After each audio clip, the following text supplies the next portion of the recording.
Nikigitumite Israeli Arekuhuboya ndeto ciakwa Ithenya rĩakwa igua rĩrĩa kwaria Na mĩhang'o magongona-inĩ ma njino Ngĩndiaririo na Isaia Ngĩmwĩra andũ akwa makĩnjigua Mahoena matige maũndũ Mao methaũ niĩ na ndĩmaigue Ngĩkorwo ngĩnyenda kwaria ũhoro wa mwendwa wakwa Ũrĩa wanyendire ona itamũĩ Rĩrĩa ndatũire njohetwo nĩ mehia Na ithera ciakwa ngoma kĩnjohora Ũcio nĩ Jesũ mũrũthi wa Juda Niwe njatere anene akĩwarie Na nowe ihũa rĩakwa rĩa gĩtuamba Ũcio we wiki nowe niĩ nyonaga Akĩrĩte arata kwa ngiri ikũmi Praise God. Amen. Hau marĩtwa njĩtagwo Collins na nyendete Jesũ ndĩ mũhonoku. Nĩ ũira wakwa nĩ ngũruta hena kĩndũ baba njĩtirie twĩ mũcemanio na nĩ ndamũtwarĩire na kĩarĩ kĩa ũhoro wa cukuru na rĩrĩa kĩhoire nĩ nyonete Jesũ tondũ kĩheo gĩakwa kĩrĩa kĩraiyĩtwo kĩa cukuru nĩ kĩrĩkĩtie gũcoka kĩmara maita merĩ. Haleluya. Koguo ngwenda kũmwĩra kĩgongona-inĩ gĩkĩ nĩ kũrĩ Ngai bata nĩ ũmwĩhoke na ũmweterere. Amen.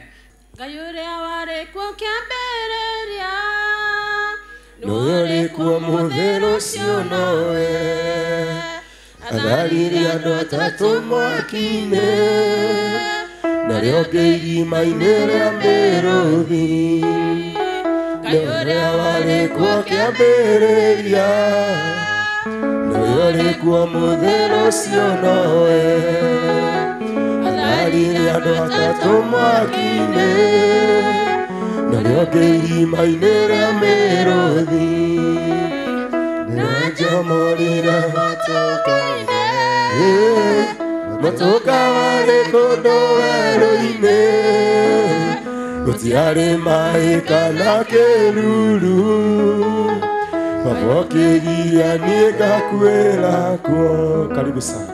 Bwana Yesu asifiwe. Amen. Mwathani agocwo. Amen. Kwa majina naitwa Pastor Gladys. Anaitwa Pastor Gladys. Nimeokoka, Yesu ni Bwana. Hallelujah. Amenikomboa kutoka nikuwa mdogo. Amen. Hata hivyo sasa hivi ninasikia tu kushukuru. Amen. Kwa sababu niliambia Mungu aongoze miguu yangu. Yes. Mahali nitaingia nishiriki siku ya leo nitashukuru jina la Mungu. Amen. Nimekuwa muda mrefu kwa nyumba. Yes. Kwa sababu mzee wangu ni bishop, tulifunga kanisa kwa sababu ya mambo 2-3. Na vile hata yeye hakuwa anaenda kanisa, mimi nikamwambia leo mimi naenda kutafuta kwenye nitarudi kuenda. Bwana Yesu asifiwe. Amen. Nikiwa kwa nyumba nikaambia watoto wangu twendeni. Amen. Na Mungu akaniuliza, watoto akaniuliza tunaenda wapi mama? Nikamwambia tuendi mbali.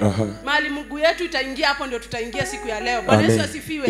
Nikiwa kwa nyumba nikaomba ombi moja kwa Mungu. Mungu unajua mahali kunaomba na haki na kweli. Bwana Yesu asifiwe.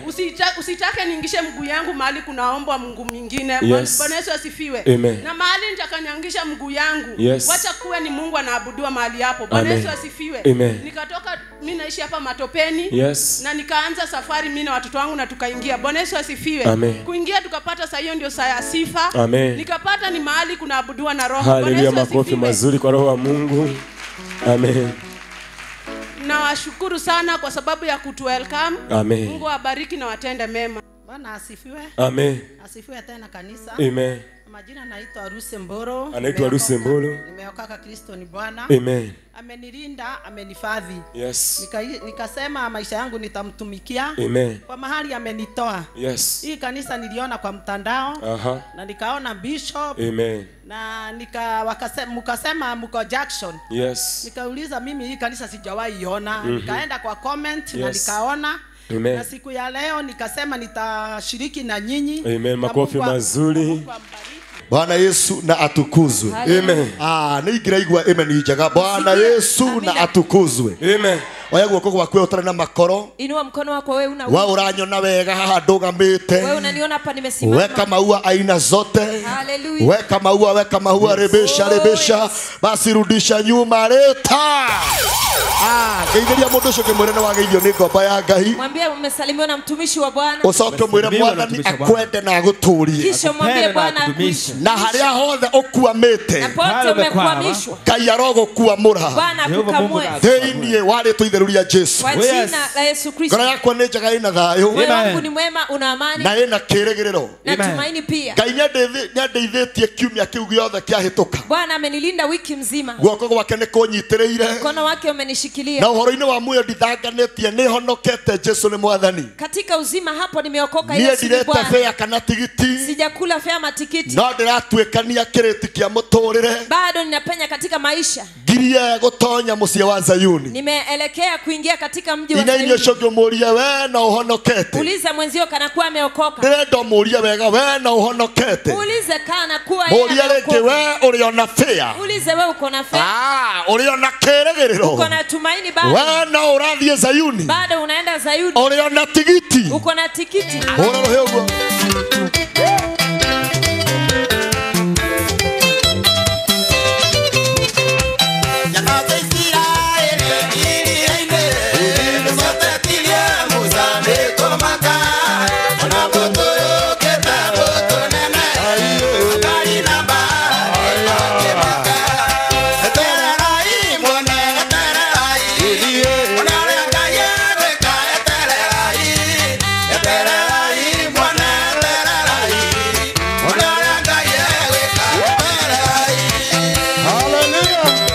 Ora lo hewa. Makofi ya juu. Twende ya juu. Twende.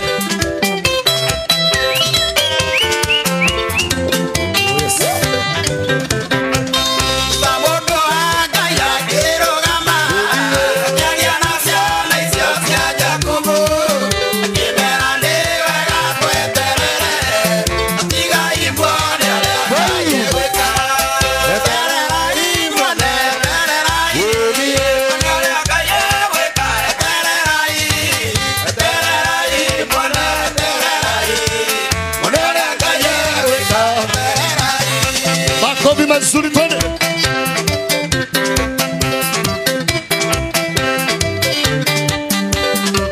Ataranawe. Wone ũrĩa Ngai agwĩka.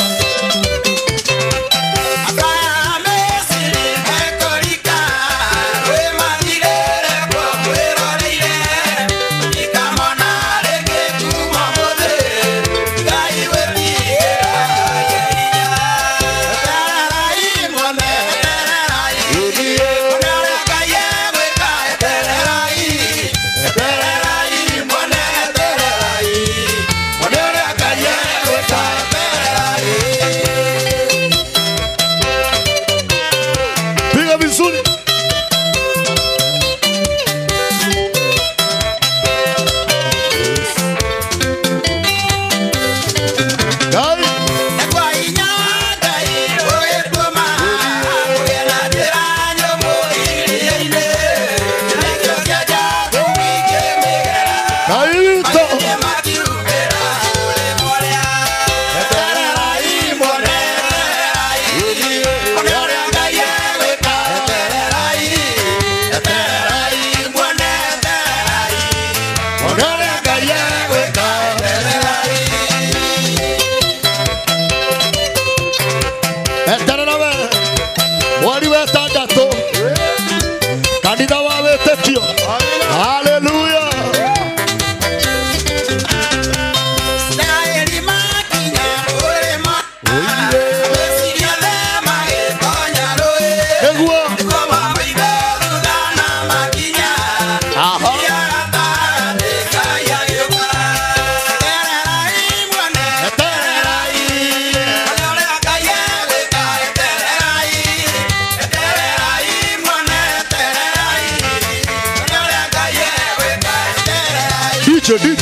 DJ. Oh yes.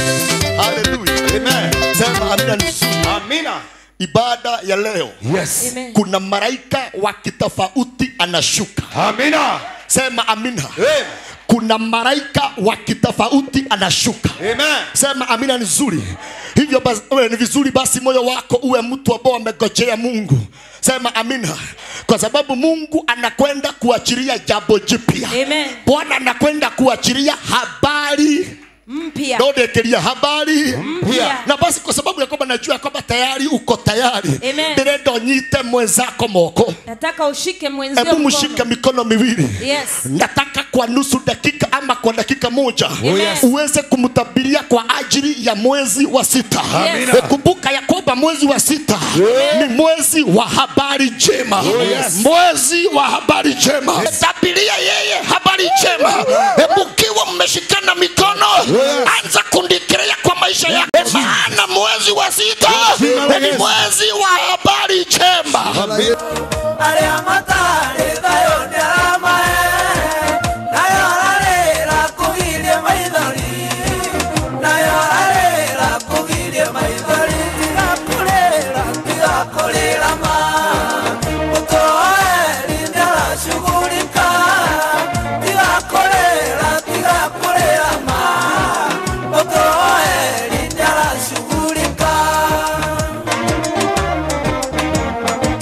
Kwa jina la Yesu.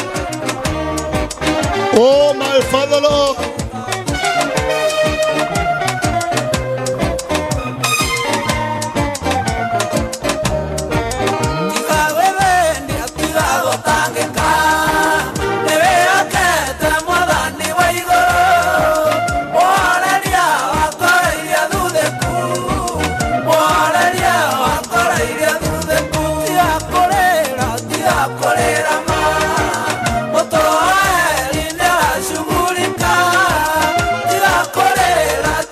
Biblia yako. Chukua Biblia yako.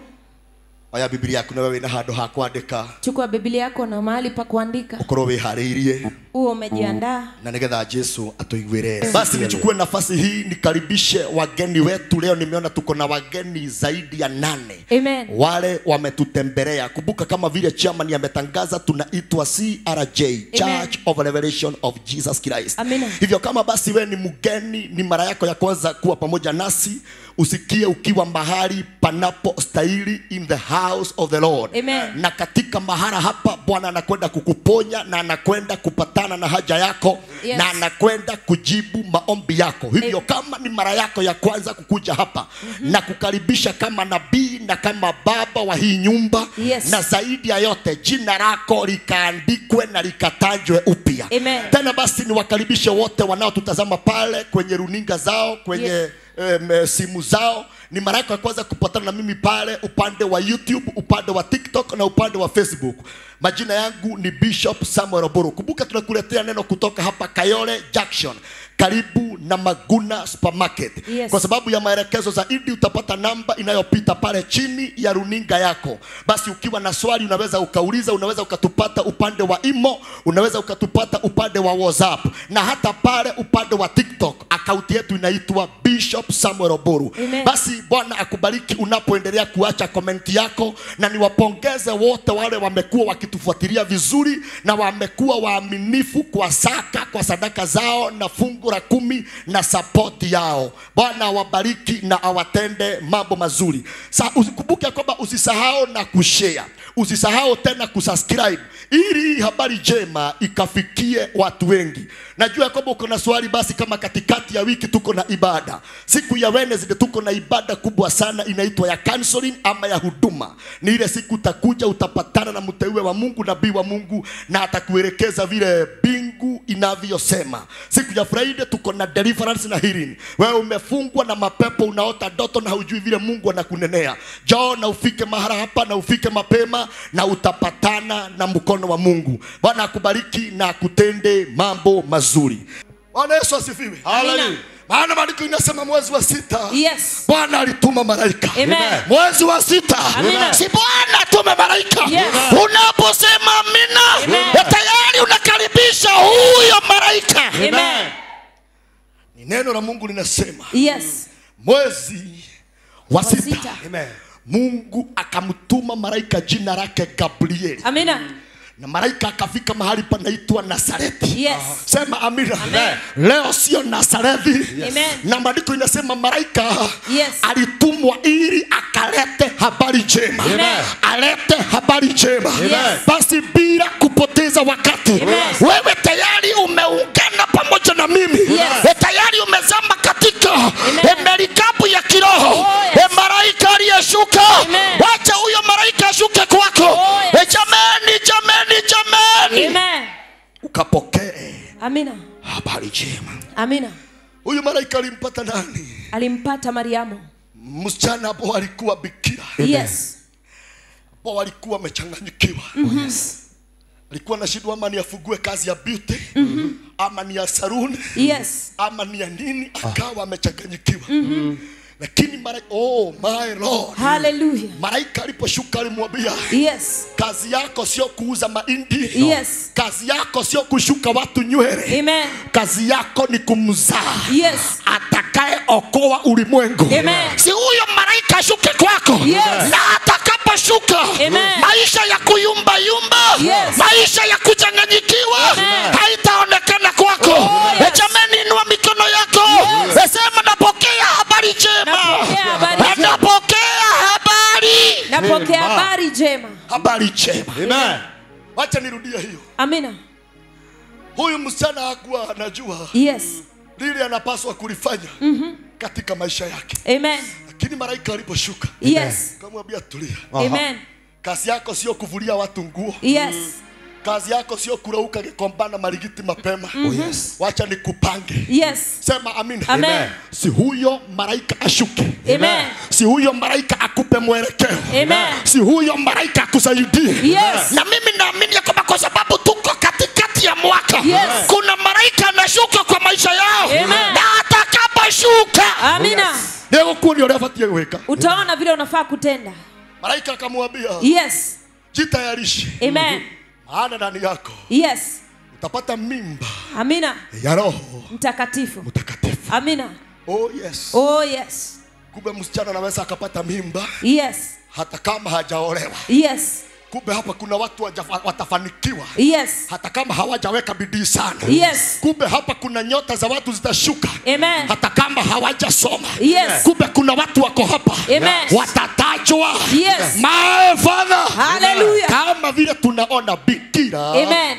Akapata mimba. Yes. Kama hajaonana na mume wake. Na mume wake. Oh yes. Basi tuko na jibu ama tuko na jawabu. Amina. Sema amina. Amen. Kumbe kuna mtu atafanikiwa hapa. Yes. Hata kama kwao ni kwa uchawi. Amina. Ukisema amina, hiyo ni ya kwako. Yes. Ukisema amina, unaipokea. Amen. Na maandiko inasema ya kwamba yule msichana akafadhaika sana. Lakini malaika akamwambia, Amen, usifadhaike. Amen. Maana bingu imekuchagua. Amina. Naona watu wamechaguliwa na bingu. Yes. Naona watu tayari wamechaguliwa. Amen. Kama wewe ni mmoja, sema amen. Amen. Sema amen. Amen. Maana tayari wewe umechaguliwa. Amina. Hivyo mwezi wa 6 ni mwezi wa kubeba. Amina. Naona watu wakibeba hapa. Yes. Naona watu wakibeba. Amina. Mwezi wa 6. Yes. Mwezi wa kubeba. Mwezi wa kubeba. Ni mwezi wa kubeba. Amen.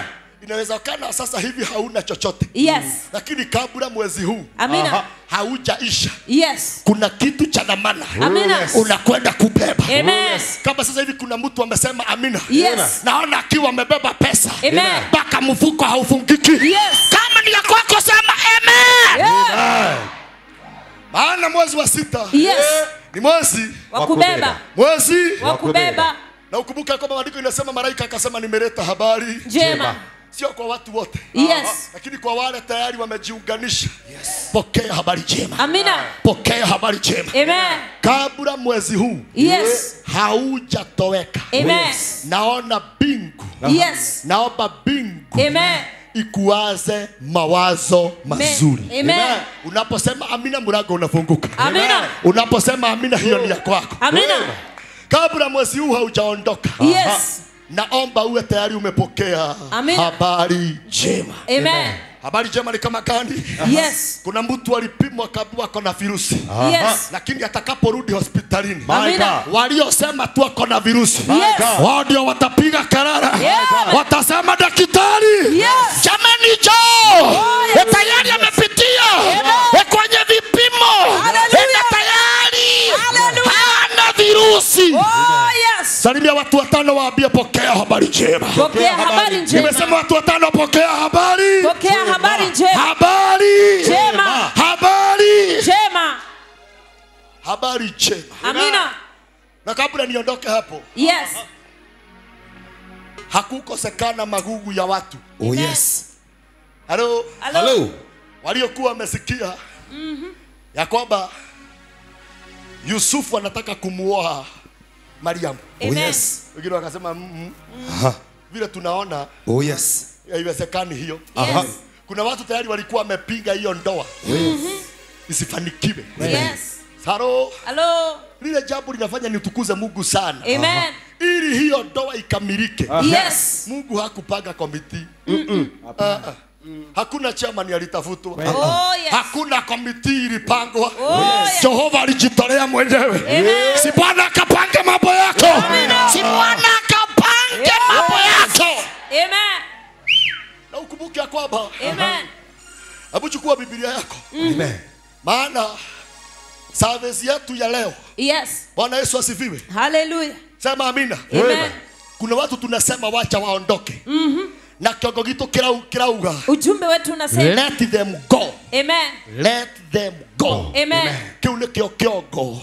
Huo ndio ujumbe wetu. Hito kia muthenya wa umuthi. Siku ya leo. Chukua Biblia yako. Amen.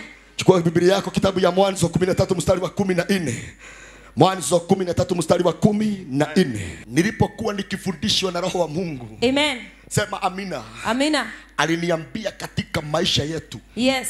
Na katika maisha ya watu wa Mungu ni watangazie kuna watu itabidi waachilie. Amen. Ili maisha yao ifanikiwe. Yes. Sema amina. Amina. Kuna mtu aliyejifanya msaada wako wa karibu. Yes. Kuna mtu alijifanya ni kama hautaweza na iwezekani. Yes. Bila yeye kukuweko kwa maisha yako. Oh yes. Lakini Bwana anasema Amen. waruhusu wakwende. Amen. Waruhusu waondoke. Amina. Sema amina. Amen. Na diposa nimetumwa kwa wale watu waliojishikilia kama kupe. Yes. Bwana anasema tuwaruhusu waondoke. Waliotangaza ya kwamba haiwezekani. Yes. Kama hawatakuweko. Na kuna watu wamezoea kutisha wengine. Kweli. Bwana Yesu asifiwe. Amen. Inua mkono sema na walilisi leo. Na walilisi. Sema ninawaachilia leo. Nawaachilia leo. Ninawaachilia leo. Wapende. Wasipende. Wapende. Wasipende. Wapende. Wasipende. Hebu tuanzie pale mstari wa 8. 13 mstari wa 18. Mwanzo 13 mstari wa 8.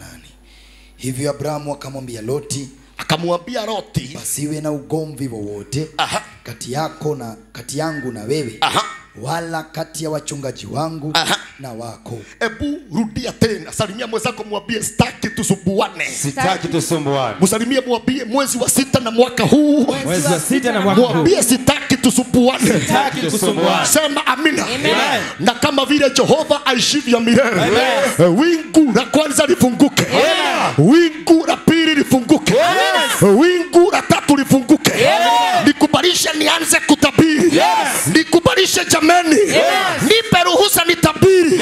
Ibrahimu anamwambia sio wakati wa kuzubuana. Hivyo ndivyo nimetumwa. Nitangaze na nitabiri. Salimia watu wawili waambie sio wakati wa kusubuana. Sio wakati wa kusubuana. Sio wakati wa kusubuana. Sio wakati wa kusubuana. Amen. Salimia huyo mwingine mwambie sitaki kisirani. Sitaki kisirani. Na nimekuja kujua. Yes. Kuna baadhi ya watu ukiwa na wao. Yes. Hautawahi faulu. Hautawaiona mema. Hautawaiona Mungu. Kuna baadhi ya watu kitembea na wao. Yes. Na wakiwa ni marafiki wa kwako. Utaishi masikini. Kabisa. Na kuna watu ukiwaruhusu wakwende. Yes. Naika. Amen. Maandiko inasema, sikiza vizuri. Elia akamwambia Elisha, kaa hapa unigojee. Amen. Maana Mungu amenituma. Yes. Lakini Elisha akamwambia, kama vile Bwana isivyo milele, mahali utakapokwenda hata mimi nitakwenda pale. Pale utakufia, hata mimi Nitafia pale. Kama Elisha hagemruhusu Elia aondoke, Elisha hagetawala. Elisha hagetawala. Waliosimama mbele yako, walioweka kivuli, waliokuzuilia, waacha waende. Hatutaki kisirani. Hatutaki kisirani. Bwana Yesu asifiwe. Amina. Sijui kama unanipata. Amen. Kama Elisha hata kama alimpenda, alimpenda mtumishi wake sana. Elia, amen. Kama Elia hageenda, Elisha ageishi kuwa mtumwa. Elewa vizuri. Amen.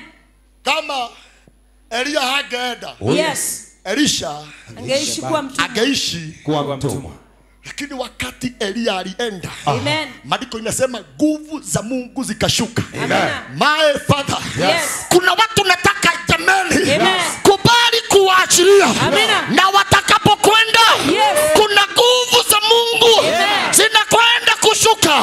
Kuna neema isiyo ya kawaida inakwenda kushuka. Abia mazako, na kama ni wewe, na kufungua uende. Kama ni wewe, nimekufungua uende.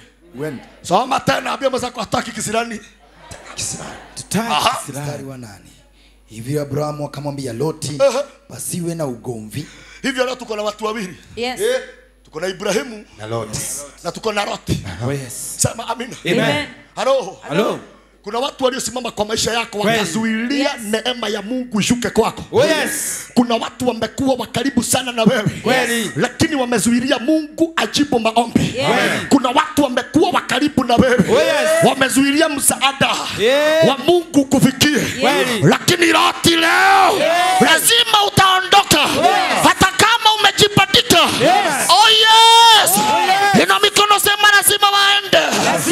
Sema Loti lazima uende. Alafu leo nikubalisha nitumia nguvu nyingi zaidi. Kwa sababu kuna wengine ni magugu. Hata tukiwaachilia tuwaambia waende, hawatakubali kuondoka. Ila nimetumwa. Ibrahimu akamwambia Loti, hakuna haja tusumbuane tena. Nataka mtu mmoja inue mkono aseme enough is enough. Mtu mmoja aseme enough is enough. Weka mikono, sema enough is enough. Aliyesimama kama Loti, tikiza mzako, mwambia kuna haja tusumbuane. Hakuna haja tukurane kichwa. Hakuna haja tupakane matope. Hallelujah. Leo Loti aondoke. Loti piga kelele. Hallelujah. Alafu anamwambia vizuri sana. Kuja wewe. Kila wakati unasemaga mimi ni andiko yako. Andiko yako wa nini? Kuna kitu nimekuja kujua. Tukiwa na wewe tabu zangu hazizai. Na hakuna haja tusubuane tena. Si uko na kitambulisho? Ni vizuri basi kila mtu akwende kwa njia yake. Maandiko inasema ya kwamba Loti alikaa kama mtu anakatalia. Lakini Ibrahimu alipotumia nguvu nyingi, maandiko inasema pale mstari wa 14, walipoachana, wingu likafunguka. Kumbe kuna watu wamezuilia Bwana ajibu maombi yako. Kumbe kuna watu wamezuilia failo yako ishuke. Kumbe kuna watu wamezuilia maisha yako ipanuke. Abia mazako, unaenda. Unaenda. Macho mwambie kama ni wewe. Unaenda. Nani amenipa ruhusa leo ningoe Loti? Wangolewe wote. Acha nione kumbuka nani amenipa ruhusa. Wangolewe. Anasema ningoe nani? Loti. Angolewe. Leo.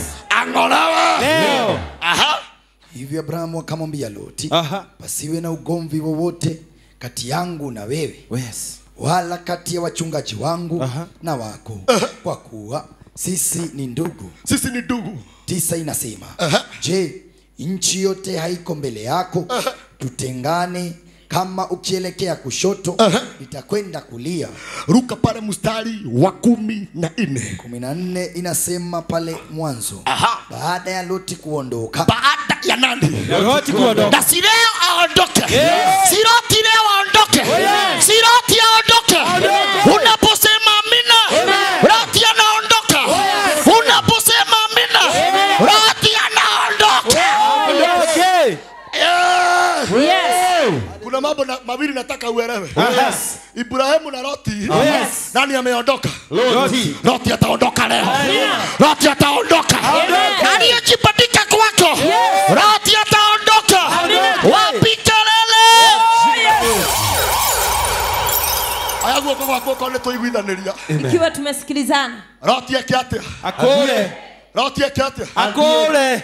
Na kuna mtu unaweza ukaishi na yeye. Yes. Magonjwa ya kwako yakose kupona. Kweli.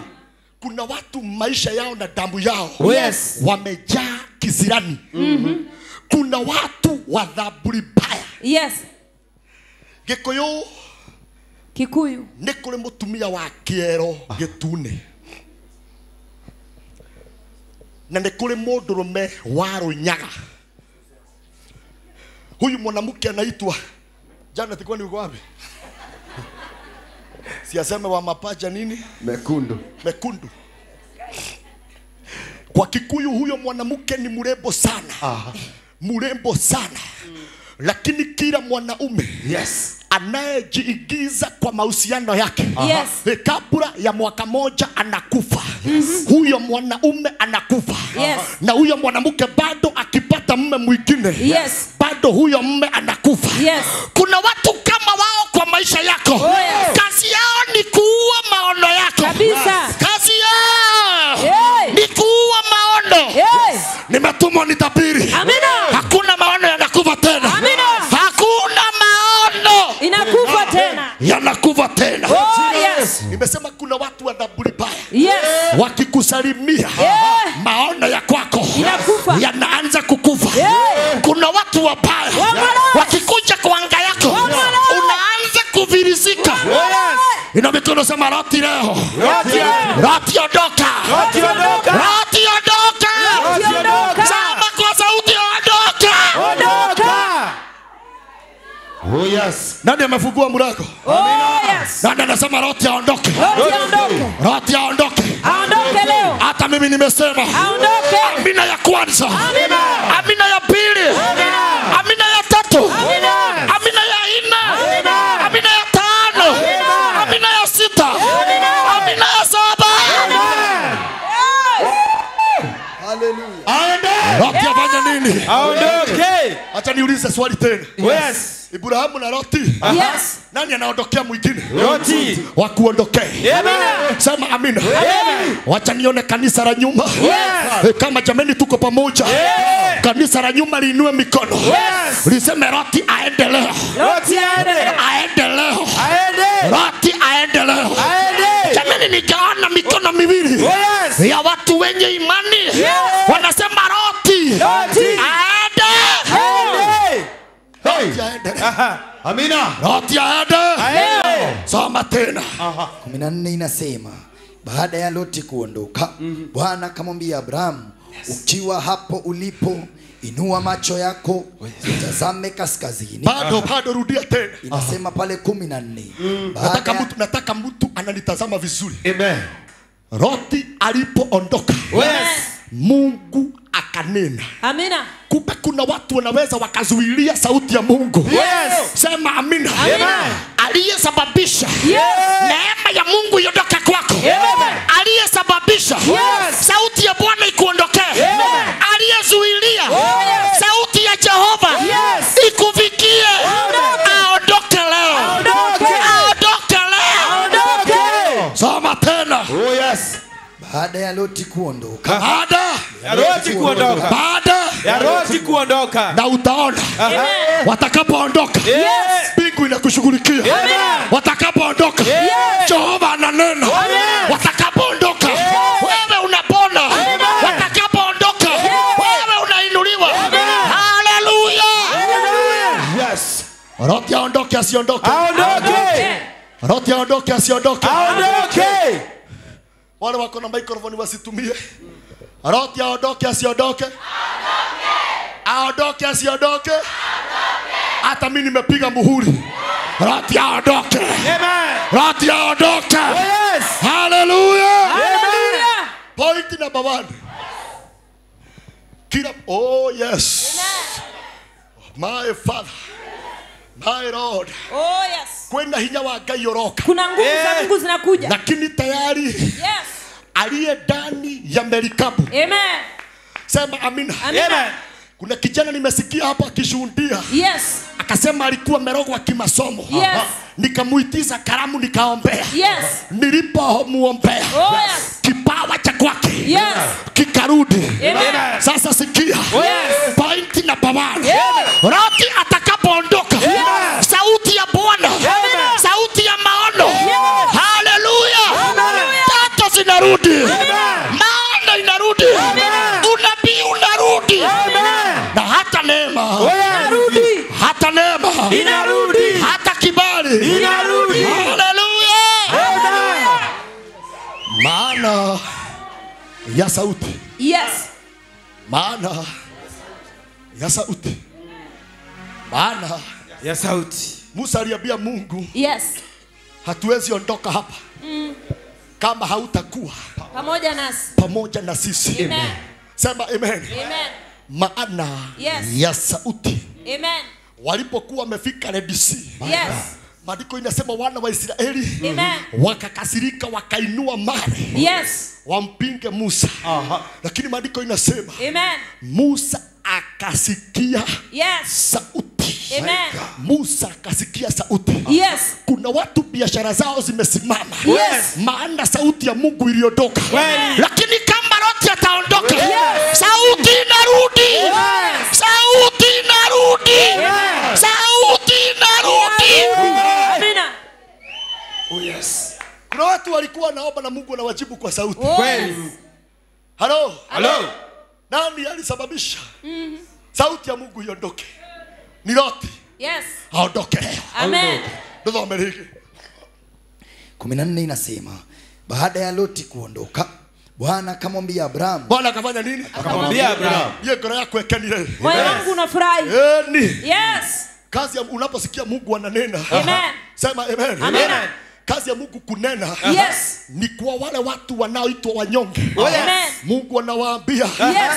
Thutha wa nduma nene Nikugera gotheri. kerera nĩgĩa tuko rũcinĩ Gũkagĩa gĩkeno. ĩraya yothe athingu Marigĩrĩrio mao na mĩtũrĩre yao yahĩkagĩrĩra thutha-inĩ. Wacha nione mikono ya wale watu wanasema wanatamani sauti ya Bwana. Maandiko inasema baada ya Loti kuondoka, Bwana akanena na Ibrahimu. Kuna watu Bwana atanena na wao. Kwanza wewe unasema amina. Kanisa la imani. Kanisa la imani. My Father. Amen. Pastor, usifadhaike. Nimesikia ukisema ya kwamba mume wako ni askofu. Yes. Na bahati mbaya majaribu yakawa mengi. Oh, yes. Na mkapata mumefunga kanisa. Yes. Tayari Bwana amenituma Amen. ya kwamba anakuja kuwainua tena. Amina. Mimi sitakupokea kama mshirika. Yes. Mimi nataka Mungu akujaze. Amen. Ajaze mume wako tena. Yes. Nyinyi sio washirika. Yes. Muende. Amen. Mkamtumikia Bwana. Amina. Muende. Ukatumikie Bwana. Father. Hallelujah. Sema amina. Yes. Baada ya Loti kuondoka, Bwana akamwambia Abrahamu. Kumbe Mungu ananena. Yes. Na watu wengine tunaona kama Mungu alisahau na sisi. Yes. Maana wingu la Bwana liliondoka. Yes. Maana maandiko inasema usiku aliwaongoza kwa fimbo la moto. Amina. Na mchana waliongozwa na wingu. Yes. Sema amina. Amen. Wingu lilipoondoka. Yes. Wingu lilipoondoka. Amen. Maandiko inasema wakakufa maelfu. Hallelujah. Kumbe maisha yako imekuwa kwa ukame. Maana sauti ya Bwana iliondoka. Lakini unaona leo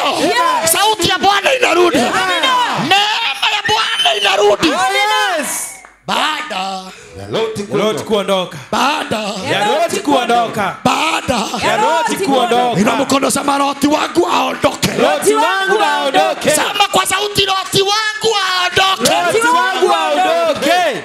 Loti afanya nini? Aondoke. Ina mkono sema oh yes. Oh yes. Oh yes. Oh yes. Oh yes. Oh yes. Baada ya Loti kuondoka. Amen.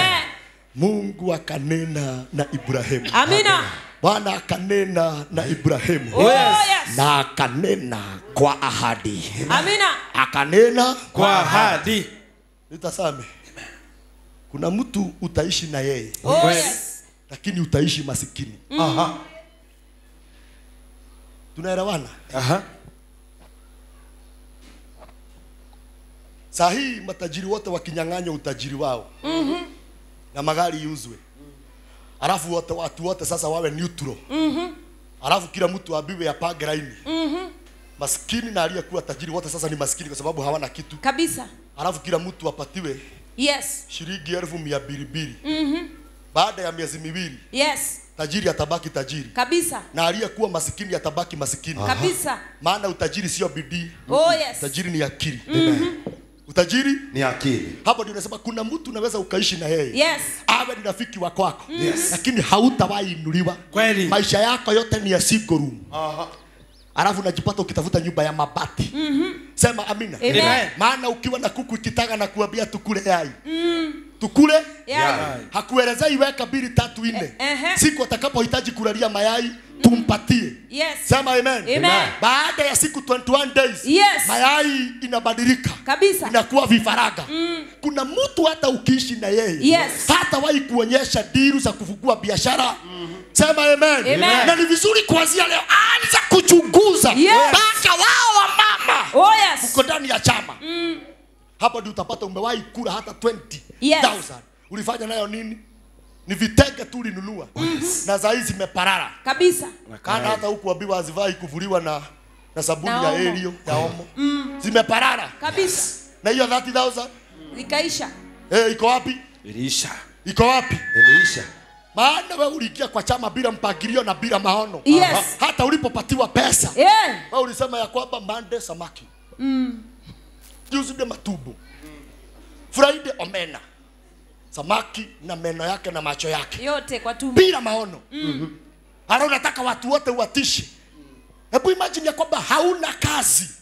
Hauna maono. Hauna income yoyote. Na wewe ni mtu wakuda kutafuta nywele ya 4,000. Na hata umeolewa sio mtu unatafuta 4,000. Hii ukienda mahali watu wajue ni wewe uko. Na isipokuwa hiyo nywele iko kichwa. Yes. Na nguo ya pesa nyingi. Hauna chochote. Sema amina. Amen. Kuna watu itabidi tuachane na wao. Yes. Kwa sababu kuanzia leo Yes. sisi ni watu wa maono. Amina. Watu wa maono. Amen. Sasa hapa sikia. Loti alipoondoka. Yeah. Mungu akashuka kwa Ibrahimu. Mungu akamwambia nini? Soma. Ukiwa hapo ulipo, Ukiwa hapa ulipo, inua macho yako. inua Macho yako. Nitazame. Kwa nini bereni? Yes. Ibrahimu hakuinua macho yake. Maana alikuwa amefungwa territory ya shida. Yes. Territory Ya shida. Lakini Mungu anamwambia wewe mkubavu, acha kuona hapa. Yes. Tazama kule juu. Oh, yes. Maana huko kote kutakuwa Nimekupatia sehemu yako. Amen. Kuna watu watakapoondoka, Yes. maono ya kwako yanafunguka. Amen. Kuna watu wakikuondokea, neema inashuka. Kuna watu wakiondoka, pesa inaanza kukukubali. Amen. Amina. Lakini kuna watu ukiwa na wao hapo, kazi yako tu ni mang'ori. Maisha yako itawahi faulu. Sema amina. Amen. Ukiwa na 40,000 unaanza kuuliza Dubai ndege ni pesa ngapi? Sikia. Dubai ni pesa ngapi? Na ni 50 tu irago thini. Ni 50 na kusumbua tu. Mungu akamwambia nini? Inua, ukiwa hapo ulipo, inua macho yako. Na hiyo ndio Mungu amenituma. Amen. Kuna watu macho yao Yes. iliwekwa chini. Amen. Kuja hapa chairman. Amina. Kuna watu macho yao iliwekwa chini. Lakini Bwana amenituma. Hata kama ni kurogo, hata kama ni kuvungwa, Bwana amenituma. Kazi yako ni kukuinua. Amen. Tazama mashamba ya kwako. Amen. Tazama kampuni. Tazama watoto. Piga kelele. wetagwo atia gwetaga we? Unaitwa nani? No morio wetagwo atia? Unaitwa nani kuite? Witage. Taigua etagwo Wanjira. Zoke njira kana ukamwaga njira-ini. Ni ukamwaga bara. Hapana. Aikoretwa no. Ikiwa jina ni Wanjira. Mungu akamwambia Ibrahimu, basi inua macho yako. Amen. Kama nitapata kibali mbele zake Bwana. Yes. Kila moja aliye hapa. Amen. Hata kama alirogwa asiwe na maono. Yes. Bwana amenituma kwa mafuta aliyoweka kwangu. Yes. Nataka sasa leo pasia walioweka kwa macho yako ili usijione ukiwa mtu mkubwa. Usijione ukiwa mtu anamiliki mali nyingi. Kweli. Mimi Bwana amenituma. Hello. Hello. Kama uliinamishwa, nataka nikuinue. Amen. Uanze kuona. Yes. Na uanze kuchokeshwa. Amen. Na nyumba ya kukoboa. Oh yes. Sema amina. Amen. Anza kutamani ukiwa na yako wako. Amina. Waliojenga yao Bugaro wako na nundu. Hapana. Hapana. Wako na nundu. Hapana hawana. Hata wao walikuwa Kama mimi. kama mimi. Sema amina. Amen. Na ukumbuke kwamba Yes. Loti anapoondoka, Yes. maono ya kila moja aliye hapa Kweli. na huyu ananitazama, Yes. maono yanaachiliwa, Yes. ndoto inaachiliwa. Hivyo kuanzia leo hautakuwa na maono ya watu wa kawaida. Kweli. Salimia watu wawili waambie punguza ukawaida. Punguza ukawaida. Punguza Ukawaida. punguza Ukawaida. punguza Ukawaida. Oh yes. Loti aondoke ama asiondoke? Aondoke. Aondoke asiondoke? Aondoke. Hata mimi nasema aondoke. Aondoke. Aondoke. Amen. Aha. Ukiwa hapo ulipo, inua macho yako utazame Kuna kitu kaskazini. pastor nataka uelewe. Loti alipoondoka, Oh yes. hakuna mahali Ibrahimu anapelekwa na Mungu. Hapana. Mungu anamwambia unaona hapo tu ulipo. Yes. Hapo waliokurogea. Oh yes. Hapo walisema huwezi ukaendelea. Yes. Hapo. Sasa inua macho yako. Hata kama umerogwa. Anza kuona. Amina. Ukiwa mtu anamiliki. Kweli. Mali nyingi. Mali nyingi. Mali nyingi. Hakupelekwa Ruda akatabiriwe huko. Hapana. Mungu alimwambia hata kama hauna viatu. Yes. Kile nataka. Oh yes. Amen. Inua macho yako. Oh yes. Siniona watu leo kama 700. Amen. Watainua imani yao. Amen. Wainue imani yao. Watu ambao watainua mikono. Waseme it is over. Oh yes. Wamechoka na maisha ya taabu. Oh yes. Na maisha kawaida. ya mahangaiko. Yes. Aha. Ukiwa hapo ulipo, inua macho yako utazame kaskazini na kusini. Utazame wapi? Kaskazini. Leda mundu wothe adore. Nataka Utazame kila wapi? mmoja Kaskazini. Sasa kaskazini ya kwanza ya Ibrahimu ilikuwa wapi? Halo? Hello. Unajua kuna mtu atakuondokea ununue gari. Amen. Unajua kuna mtu atakuondokea ununue shamba. Amen. Nini ndio kuelekea ndo maraigwa wewe. Nataka kuongea watu wanasikia. Soma tena. Oh yes. Ukiwa hapo ulipo, Ukiwa hapa Ulipo. inua macho yako. inua macho Yako. nitazame. Amen. Macho amepatiwa ingine ama ni ile ile Ni ile tu. Kuna mahali umeona muujiza wa kubadilishwa macho? Hapana. Ile tu. Yes. Macho iliyoona borea, Yes. macho iliyoona umasikini, Kweli. sasa ianze kuona. Ona. Yes. Ikiwa imefaulu. Amen. Macho hiyo Oh yes. ianze kuona ikiwa Thika Road. Amen. Ikiindicate kwa barabara. Yes. Oh yes. Yes. Hallelujah. Macho ile tu. Oh yes. Macho Ile tu. Bwana Yesu asifiwe. Amen. Hiyo tu maisha yako, hiyo mwili yako tu naenda unafuga. Hiyo kasigo wakati mwingine uvugi maana unauliza sasa ona mageya nikio mageya ko. Ni nini sasa wanaweza iba pale? Hiyo mguu ndio itazunguka tu kwa bungalow. Amen. Sema amen. Amen. Ukisikia utarara chini, Yes. unalala chini. Amen. Ukisikia utarara juu, Amen. unalala Juu. Hebu jaribu anza kuimagine ukiwa kwako juu ni saa 9. Yes. Kazi yako ni kuzunguka ukiomba. Hallelujah. Ukisema Bwana ninakuinua. Yes. Kwa sababu wewe ni mwema. Walikuwa wameniroga lakini Bwana umeniinua. Hallelujah. Hallelujah. Unaona wewe bila shaka. Yes. Hiyo miguu itaingia ndani. Amen. Unaona wewe bila shaka. Yes. Mungu atakupeleka mahali Yes. ambao hautaamini. Amen. Aha. Ukiwa hapo ulipo, Inua macho yako utazame kaskazini. Utazame Kaskazini. Hiyo kaskazini Mungu anataka kumpatia Ibrahimu. Yes. Kwa nini Berani hakuwa amepewa? Kuna watu wanazuilia usibarikiwe. Kweli. Yes. Kuna watu wanazuilia neema yako. Amen. Kuna watu wanazuilia umiliki. Yes. Mali ile unapaswa kumiliki. Kweli. Kodole mazako macho mwambie ungekuwa mbali sana. Ungekuwa mbali sana. Lakini kuna watu wanakuzuilia. Lakini kuna watu. Sema amina. Amen. Lakini leo by fire by force. Tunawang'oa. By fire by force. Tunawang'oa. Aha. Inua macho yako utazame kaskazini na kusini, mashariki na magharibi. Mstari wa 15. Nchi yote unayoiona. Berani hakuwa anaiona. Kweli. Gai hakuwa anaiona. Imagine iko hapa mbele lakini haoni. Kuna mtu hata wale wanasema amerogwa. Yes. Na hii nyumba iko hapa mbele yake ni yake. Yes. Kuna mtu baraka wale wanasemaga ya kwamba yeye hajasoma na hii gari mnono ni yake. Kweli. Kuna mtu anasemaga ya kwamba yeye ni tasa. Maandiko yanasema na huyo mwanamke afurahie. Maana mimi Mungu nitamfanya mama ya watoto wengi. Hatakuwa yatima. Hatakuwa mjane tena. Kile basi kinahitajika ni uinue imani yako. Amina. Kama basi unaamini maisha yako ni ya hapa chini, hiyo ni sawa. Hello. Lakini uzuri ni ya wale watu wanasema ya kwamba ati ya kwamba wewe hakuna mahali unaenda.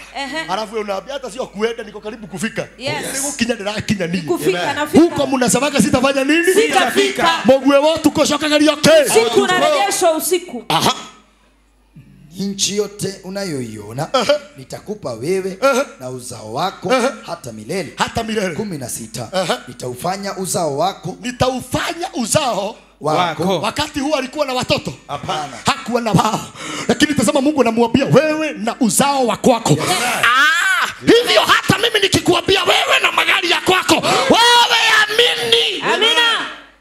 Ibrahimu aliamini na hakuwa na watoto. Na Mungu anamwambia wewe na watoto wako. Hata nauliza Mungu kumbe hata sio mmoja.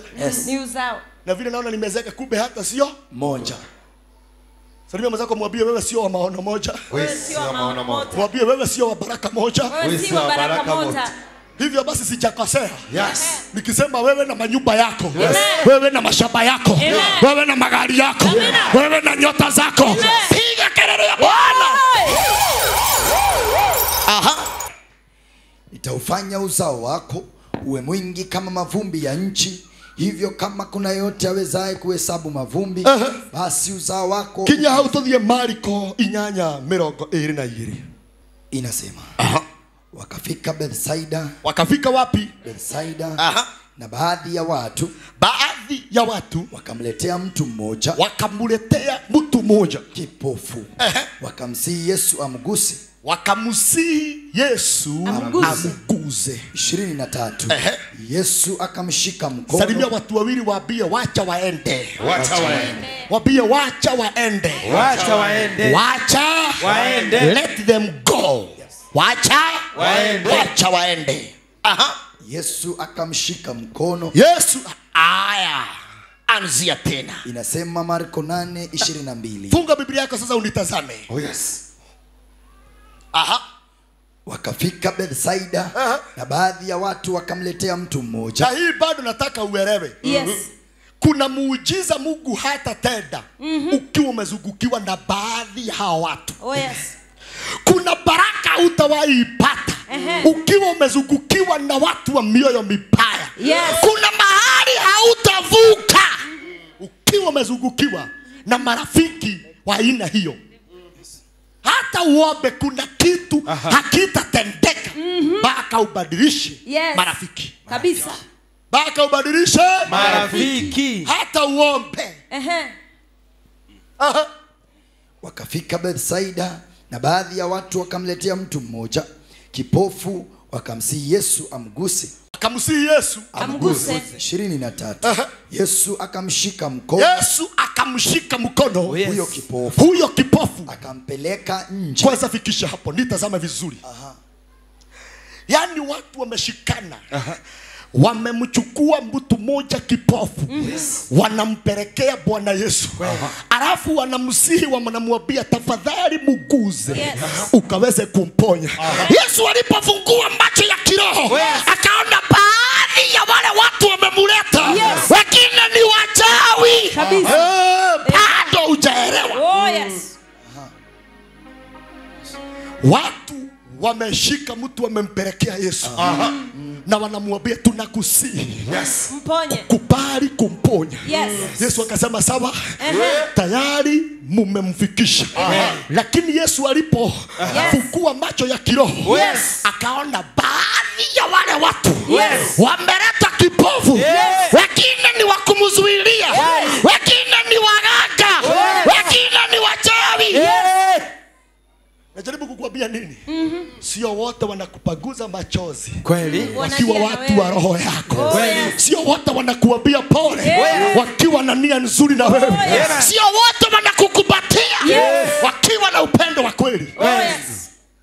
Yesu anawaambia sawa. Na kwa sababu mmemfikisha, Halo. Yesu aliwatazama akaona hata wengine wamembeba, wamjaribu Yesu. Wanasema hawezi pona. Hawezi, lakini wacha tutumpeleke.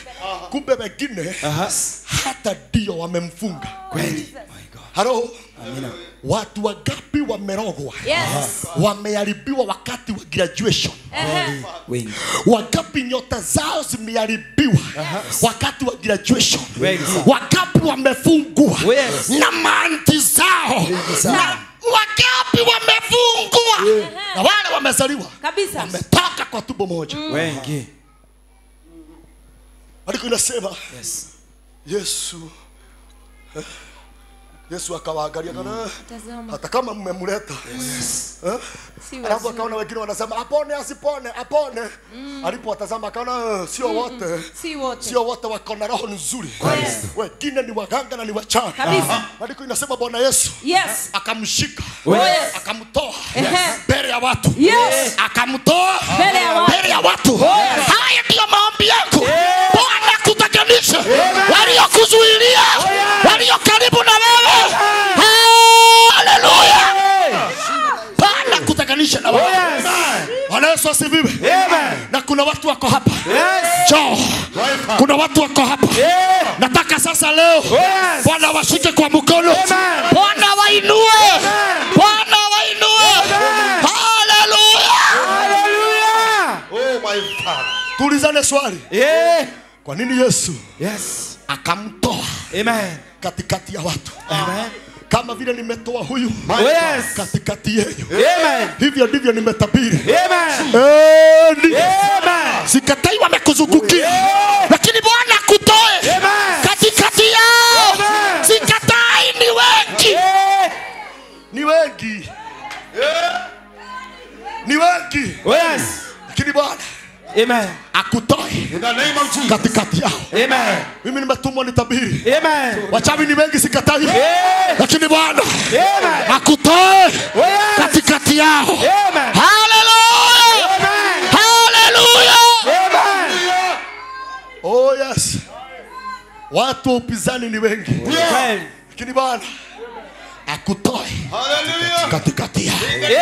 Ina mkono, sema Bwana nitoe. Bwana nitoe. Sema Bwana nitoe. Bwana nitoe. Bwana nitoe. Bwana nitoe katikati yao.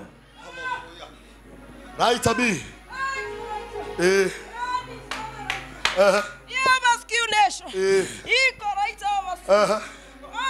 Okay abi. Roho Mungu anasema kwamba wote waliandikwa majina yao asubuhi. Bwana tayari amewatoa katikati ya watu. Kanisa la imani. Kwanza wewe unasema amina. Unanitazama. Bila shaka. Bwana kutoe katikati ya watu wenyu. Bwana kutoe kwa watu wa mioyo minafiki. Right akiu.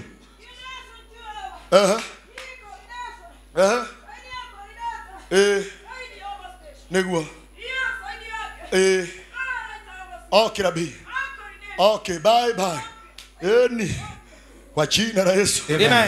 Katika ulimwengu wa kiroho. ndona twatonyo ndega inemwe leo ne kopo katoroboka. Hallelujah. Amen. Na kama hauna shaka, Amen. na kuona ndani, Amen. na kuona ndani, na kuona ndani, kama hauna shaka, na kuona ndani. Amen. Nitazame, kwa nini Yesu alisema hata mponya mbele ya watu? Sio watu wote walikuwa wabaya Kweli. lakini kuna baadhi ya watu waliokuwa hapo wachawi na waganga. Kweli. Na wengine sio wachawi na waganga, Yes. lakini watu wa mioyo mibaya. Juzi nilikwambia heri ukae na mwenye dhambi. Yes. Maana kuna uwezekano havuti bangi kwa sababu ya kupenda. Yes. Siku moja anaweza guzwa na Mungu aokoke. Yes. Kuliko kukua urafiki na kukaa na mtu Yes. wa nafsi mbaya. Maana mchawi haokoki. Yes. Habadiliki. Bwana Yesu asifiwe. Amen. Nikondolee macho. Kwa nini Yesu alisema kabla niponye huyu? Wacha nimtoe nje ya kambi. Nje ya kambi. Nje ya kambi. Yes. Maana alijua. Wengi wale wako pale hawana imani. Na wengi wanasema apone aende wapi? Hawezi. Hawezi ona, hawezi. Bwana Yesu asifiwe. Amen. Wakati mwingi tumejipata tumeweka bidii sana. Kweli. Lakini kuna watu wanaturudisha nyuma. Yes. Yaani unafungua kazi yako mzuri, mtu anakuuliza kwamba unaonia wewe ndio dhokoma. Hizi ni ogo tofora na sio. Mimi nilijaribu nikawa na shida ya kifua. Huyo mtu ni mchawi, ukiwa na panga kata masikio kama Petro. Kata masikio. Amen. Yaani unajitahidi sana unafungua kazi. Mtu anakuuliza kwamba ulifungua sana, kwani siku hizi watu wanatengenezwa nywele na hii uchumi. Mtu kama huyo hata sio wa kukuvuja mikono, huyo anakuvuja mpaka mgongo, spinal cord. Jiepushe kwa mtu kama huyo. Amen. Ndipo Yesu alisema, Yes. maana kuna watu walisema hiyo miaka yote hawezi pona. Kweli. Halo? Hello. Yes. Usizoee kuambia watu maono yako. Amina. Wacha kuzoea kuambia watu mipango yako. Amen. Maana wengi watakurudisha nyuma. Amen. Na utafaulu ukiwa na wao. Oh yes. Na kwa sababu mimi ni baba na mimi ni nabii. Amen. Nataka niinue mkono wangu. Amen. Kama vile Jehova aishivyo milele. Bwana inua hao. Jehova inua hao. Wanaosema amina. Bwana wainue. Jehova wainue. Bwana wainue. Watoe. Yes. Kwa watu wa mioyo mibaya. Yes. Wazia leo Bwana akutenganishe Amen. na watu wa nafsi ya uchawi. Yes. Bwana akutenganishe na watu wa maono Amen. ya kukufinyiria. Amen. Ya wale wanakuambia umekoda aje ni kama uko na virusi. Washindwe na Mungu. Washindwe milele. Let them go. Yes. Wacha wakwende. Amen. Wacha Wakwende. Halo? Halo. Na nimekuja kutangaza. Yes. Ikiwa kuna mtu alikuwa karibu na wewe Yes. na akakuambia hata ukiniacha hautawahi ona mtu kama mimi. Yes. Ni kweli hautaona kinyangarika kama hiyo. Lakini Bwana akufanikishe. Bwana akufanikishe. Unaposema amina, kia inabadilishwa. Unaposema amina, kia Inabadilishwa. asikutishe. Kama wa Monyoro hatishiki, ni wewe unatishika. One time. Moto kubwa. Bwana Yesu asifiwe. Amen. Halo. Halo. Na mtu alikuambia usicheze na mimi. Tukiachana kama wale aende na huko. Aende. Ndio kuna adutu sia Murang'a. Aende. Kage. Aliona kama akiondoka ndio utafirisika. Yes. Mimi nataka aende. Nataka aondoke. Ili Bwana apate nafasi akukamata kwa mkono. Oh yes. Edodhobe. Marko 8:22. Wakafika Bethsaida na baadhi ya watu wakamleta mtu kipofu, wakamsihi Yesu amguse. Hata wakimsihi agi ni nyang'au. Toyamu kanisa wa Ngai. Hata wakimsihi agi ni gaidi. Siona kila mtu anakuambia pole unafikiria anakujali. Yes. Juzi nilisema ya kwamba tujihadhari sana kwa wale watu wanazoea kila wakati kukuambia good morning. Akikuambia good morning unamwambia good night. Hata kama ni asubuhi. Maana wengine wanataka wadhibitisha kama uchawi yao imefanya kazi. Kweli. Si unielewe. Yes. Ungejua mganga alikuwa amesema hauwezi hautaamuka. Alafu anakuambia good morning. Wewe na moshene hata hujaomba. Kwanza hata unafungua jicho moja tu. Unachomwa na mwaga wa simu unasema good morning. Dhamiri yako ukiona hiyo good morning ya madharau na wewe unamjibu good night. Good night. Good night. Salamu ambao hazileti faida, hazina mafanikio. Yes. Tuachane nazo. Yes. Laiti akakuambia good morning na akuambia ile deal imeivana. Kilicho mtu akuambia good morning na kukubuza tarehe ya kuchoto aende na huko. Aende kabisa. Sema amina. Amen. Aha. Wakafika Bethsaida na baadhi ya watu wakamleta mtu mmoja kipofu wakamsihi Yesu amguse. 23. Yesu akamshika mkono. Yesu akamshika mkono. Si mwaka huu akushika mkono. Amen. Si wiki ya kuanzia kesho. Amen. Wacha nione mtu anatamani kushikwa mkono. Kaige tekereka kolewe. Amen. Aya nyitera guoko. Amen. Gai nyitera ya guoko. Oh yes. Akamshika mkono. Oh yes. Akampeleka nje ya kijiji. Akampeleka nje ya kijiji. Kodona mazako macho mwambie jihadhari kwa watu wa kijiji. Jihadhari kwa watu wa kijiji. Kwa watu wa kijiji. Kwa watu wa kijiji. Kuna wengine ni wachawi wa kiroho. Hata katika broti unayoishi hawaendagi kazi. Lakini 6 ako nje hapo akehorithia tokuo. Ngetha amenya no uraire gwaku. Jue nani alilala kwako?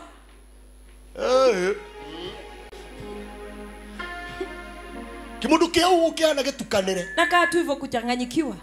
Hana kazi.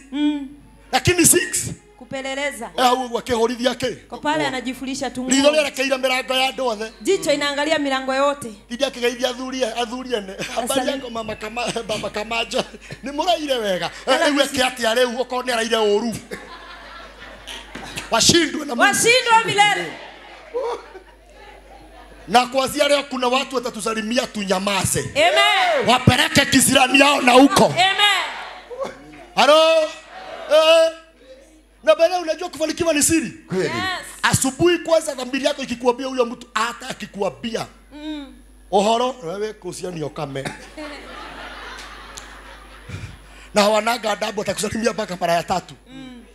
Totarai wa idha waka siani ya ginya ndegwa kama. Ewa weku. Huko. Na unaona ukinisikia? Yes. Ukibadilisha hayo mambo, Mungu anabadilisha mambo yako. Anga inabadilika. Maisha inabadilika. Halo? Amen. Na ukiona watu wa kukufurasi kila wakati. Yes. Kukufurasi kila wakati. Hiyo namba delete na uiweke kwa dunga. Amina. Yes. Halo? Halo. Mtu akufurasi simu 10. Alafu ukimpigia kuambia uhoro. Eti habari. Gaithiti karete kuri witari kindu.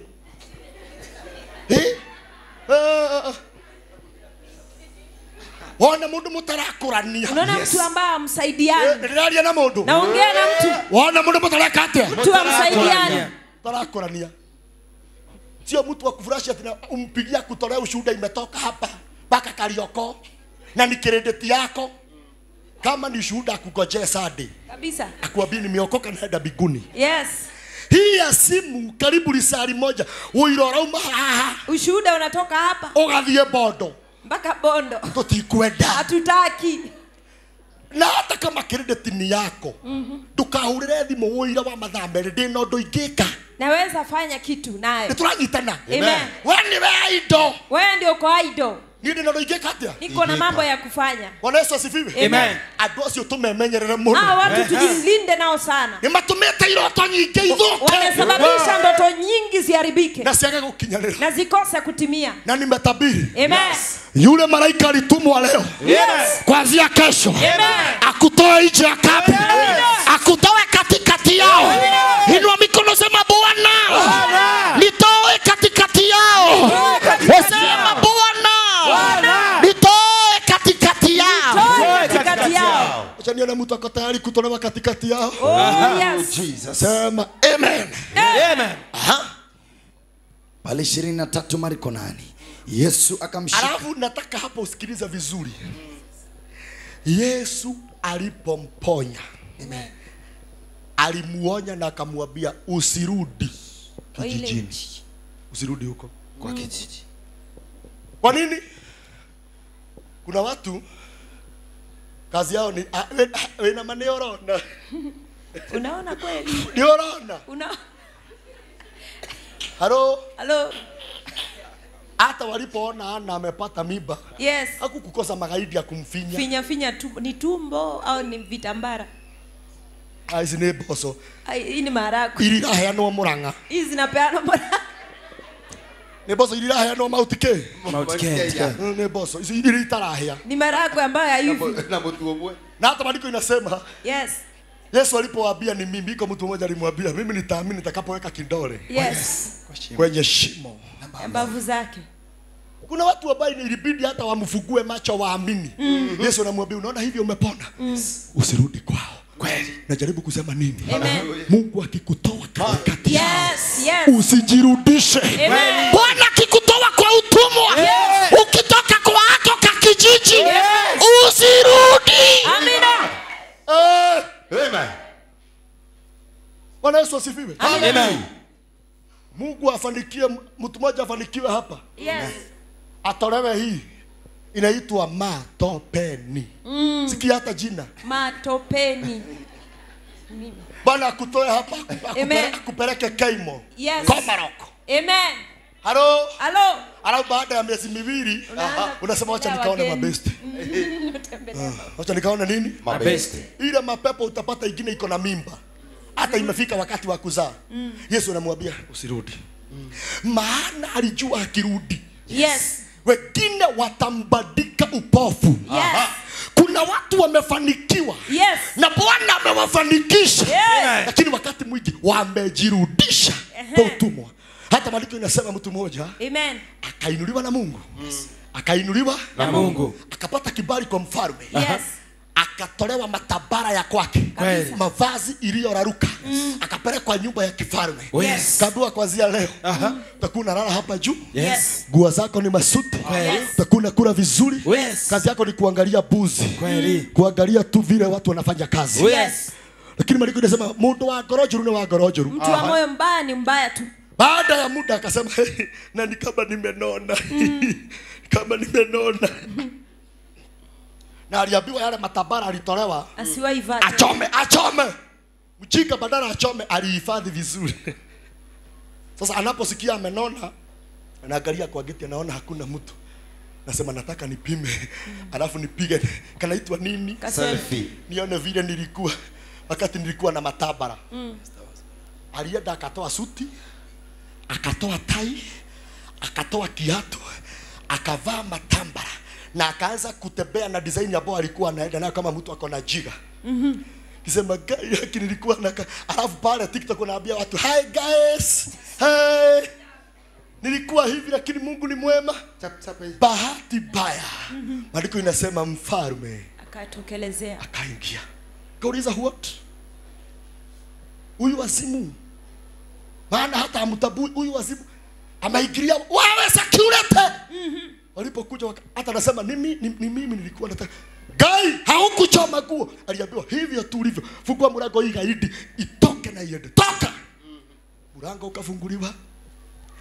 Alichomoka na matabara yake. Kile alitoka nayo ni tumbo na kukosa menyoo. Peke yake. Katoka na matabara na chawa za kwake.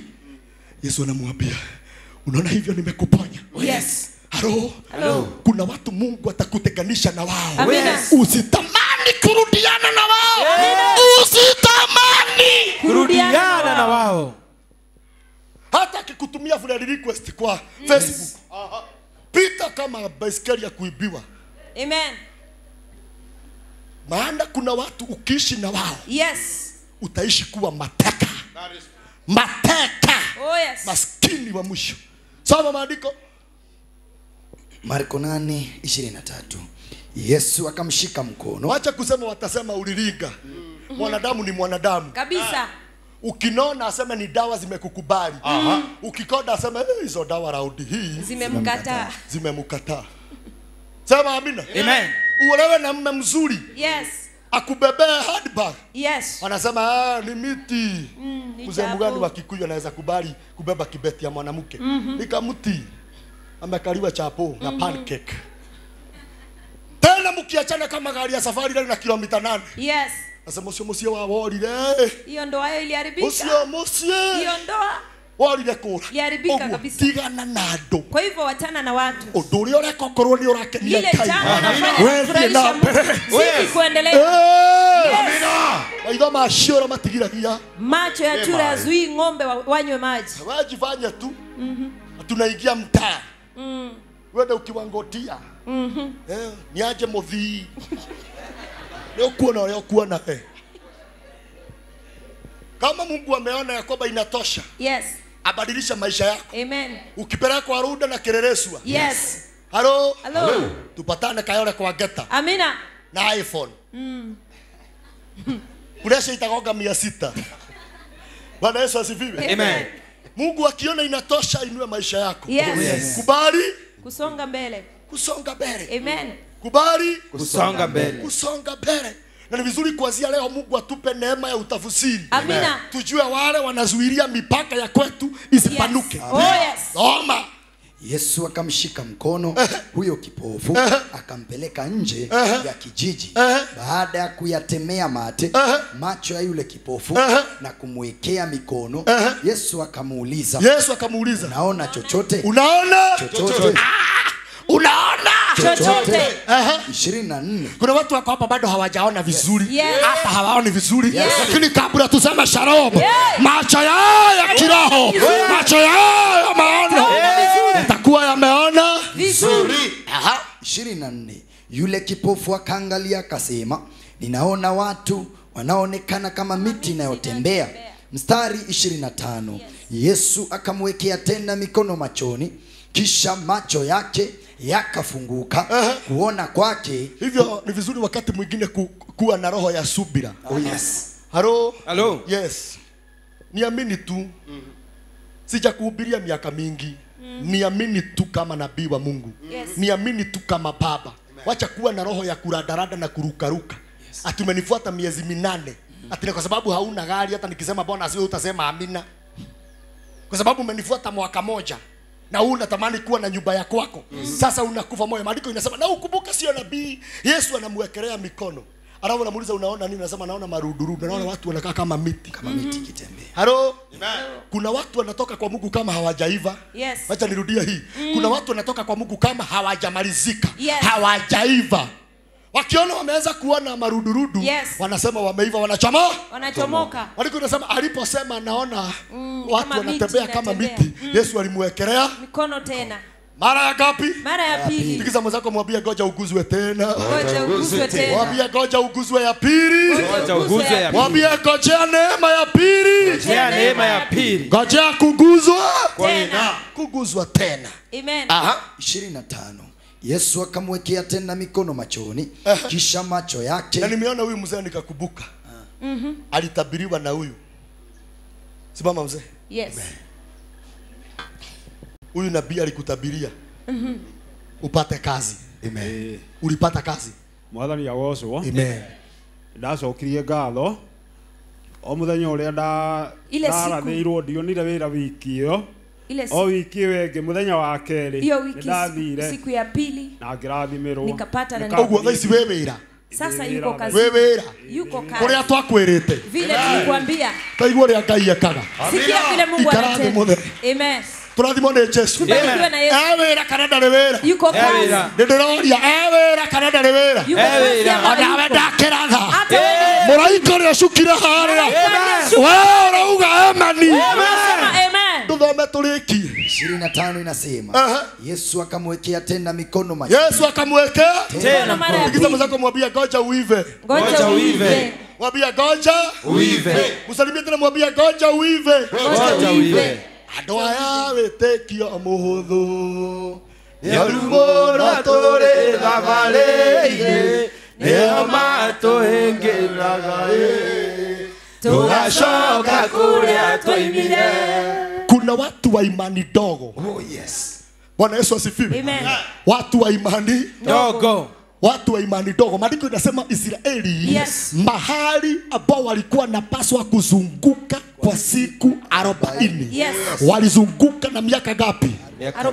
Mungu alikuwa katikati yao alikuwa katikati yao. Yes. Lakini shinda walikuwa watu wa imani chache. Na katikati yao kukawa na watu wa dhambi. Aha. Yesu akamwekea tena mikono machoni. Yesu akamwekelea mkono tena. Aha. Kisha macho yake yakafunguka. Kisha macho yake Yakafunguka. Sasa nimeweza kumwambia hata wewe macho yaliyofungwa yakafunguke leo kwa jina la Bwana. Aha. Kuona kwake kukarejea. Kuona kwake kukarejea. Kuona kwake kukarejea. Salimia watu wawili waambie unarejea tena. Unarejea tena. Unarejea tena. Watu wa TikTok. Yes. Unarejea tena. Haleluya. Unarejea tena. Aha. Naye akaona kila kitu dhahiri. Aha. 26 inasema. Aha. Yesu akamuaga aende nyumbani kwake, akimwambia hata kijijini usiingie. Hata kijijini. Abi mazako kule umetolewa usirudi. Kule umetolewa usirudi. Kule umetolewa usirudi. Kule umetolewa usirudi. Kule umetolewa usirudi. Na Bwana akutoe huko. Amen. Bwana akutoe huko. Nipe sikio. Usiku katikati. Yakobo akawa na wake. Yes. Pamoja na watoto wake. Wakiwa wengi. Mungu akatamani kumtokea. Yes. Na kunena na yeye. Yes. Sema amina nzuri. Amen. Ndio mrefukulia kabeli ya 32. 32. Yes.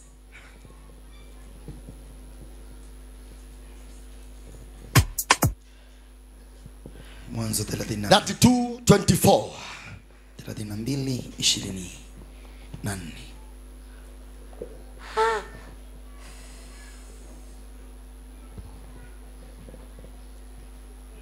Mwanzo 32:24.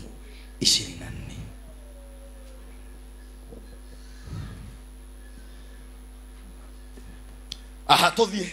Inasema, kwa hiyo Yakobo akaachwa peke yake. Akaachwa peke yake. Funga Biblia yako unitazame. Aha. Yakobo akaachwa peke yake. Sema amina. Amina. Kuna watu ili Mungu abadilisha maisha yao. Yes. Kuna safari inahitajika wakiwa peke yao. Yes. Kuna watu ili nyota yao ipambazuke. Ili nyota yao ing'ae. Wakati mwingine Bwana anataka watembee wakiwa peke yao. Kumbe wakati mwingine Bwana anaweza akasababisha uachwe na watu wenyu, uachwe na marafiki. Yaani utembee peke yako. Peke yako. Kwa hiyo Yakobo akaachwa peke yake. Akaachwa peke yake. Na mtu mmoja akashikana naye. Mweleka mpaka mapambaziko. 25. Yule mtu alipoona kuwa hawezi kumshinda, aligusa kiungio cha nyongo ya Yakobo. Kwa hiyo nyonga yake ikateguka. Wakati alipokuwa akishikana mweleka na yule mtu. Mstari 26. Yes. Ndipo yule mtu akasema, niache niende. Kwa kuwa ni mapambazuko. Kwa sababu ni mapambazuko. Lakini Yakobo akajibu, sitakuacha uende. Usiponibariki. Twende kwa Kikuyu. Sema amina. Salimia mwenzako mwambie katika safari ya kutembea peke yako. Malaika anakwenda kutokea. Katika safari ya kutembea peke yako. Jina la kwako linakwenda kubadilika. Katika safari ya kuachanishwa. Wacha nirudie hapo. Katika safari ya kuachanishwa. Malaika anakutembelea. Aha. Kiambĩrĩria 32 mũhari wa 24. Nake Jakubu agĩtigwo arĩ wiki. Githire mundu ucio kimwira kamathie. Wacha waende. Mwambie kwa sauti wacha waende. Wacha waende. Oh yes. Yakobo alipoachwa peke yake. Oh yes. Wingu likafunguka. Amen. Malaika akashuka. Yes. Kumbe nimejua. Kuna watu unaweza ukaita marafiki. Yes.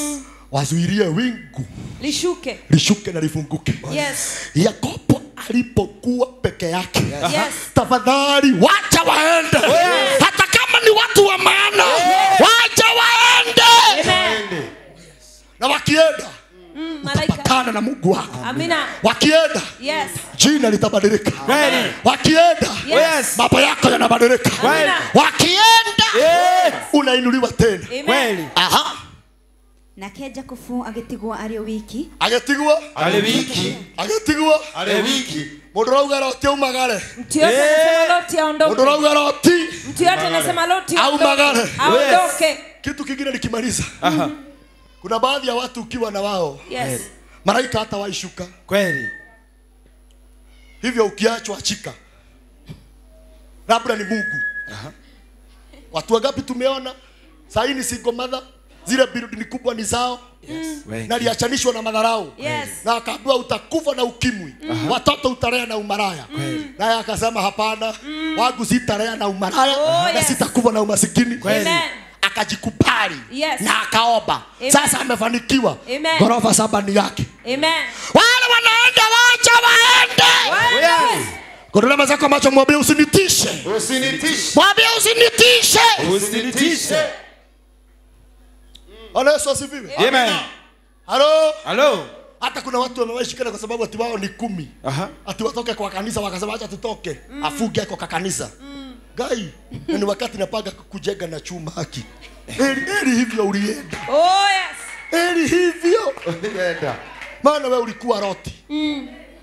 Maana kutoka uende. Yes. Mafanikio. Ndio tunataka tubomoe tujenge na chuma. Yes. Amen. Na bado kama wewe ni roti. Bado utachomoka. Oh yes. Na unaona ukichomoka. Tunajenga ya ghorofa. Amina. Na tuweke tiles. Ukichomoka. Choka. Sema amen. Amen. Kodole mazako mwambie usinitishe. Usinitishe. Bwana Yesu asifiwe. Amina. Na hata wengine utapata bado wananitazama kule hai. Nilisikia jana kuna mtu alisema ya kwamba ati wao wanakuaga cousins. Na akawaambia hi cousins. Sasa hata mimi niwaambia hi.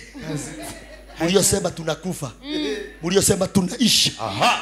Bwana Yesu asifiwe. Amen. Na kuna mtu asipoenda mlango utafunguka. Kweli. Kama ni wewe kizuizi. Oh yes. Inakuomba ondoka. Ondoka. Ondoka Bwana tuinue. Hallelujah. Amen. Endovame. Na keja kufu agetigwa ari wiki. Na hagioka mundu magianire nake. Hagioka ke? Ndoko jetekeria ndathe. Wikira nego guka mundu. Wikira nego guka mundu. Wario nego guka mundu. Hii mwaka kabla ishi. Mungu anatuma mtu. Kuna mtu atatumwa. Amen. Na atakapotumwa. Oh yes. Ngoga zako mwambie mambo ya kwako. Mambo ya kwako yanabadilika. Yanabadilika. Jina la kwako. Jina lako linabadilika. linabadilika. Ina mkono useme oh yes. Oh yes. Aha. Na keja kufu agetigwa ari wiki. Na hagioka mundu magianire nake o nginya gugithererũka 25. Na riria mundu ucio onire ati ndangimuhota ari akimuhutia ihindi ria gitina gia kuguru na kwa kuguru kwa Jakubu gugithenyukira hau gitina-ini o makigianaga na mundu ucio 26. Na mundu ucio akimwira atiri reke ndithiire tondu ni gwathererũka. Reke ndithiire kwa sababu kumepambazuka. No Jakubu akimucokeria atiri akimwira atiri ndingireka uthie utanda ona ndarukamurekie wiki ino tonete Ndukamurekie mweri utonete ndukamurekie usimwachilie mwaka uyu maundu matacenjete kama mwaka huu mambo hayajabadilika. Amen. Sema amen.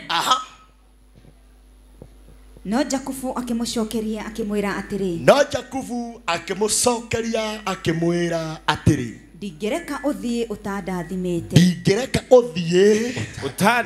utandathimite. Oh yes. 27. Nake mundu ucio akimuria atiri witagwo atia?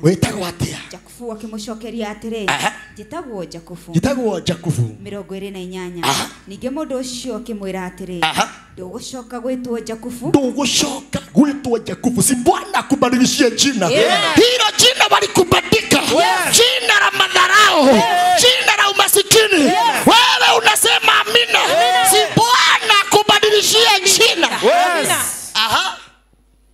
mũndũ ũcio akĩmwĩra atĩrĩ, ndũgũcoka gwĩtwo Jakubu, no ũrĩtagwo Isiraeli, tondũ nĩũgianĩte na Ngai ona andũ na ũkahotana. Tondũ nĩũgianĩte na Ngai na andũ. Umesumbuana na Mungu na watu. Ndũmĩrĩri yakwa ya mwisho neno. Ujumbe wa mwisho ni huu. Wale wanakutisha. Yes.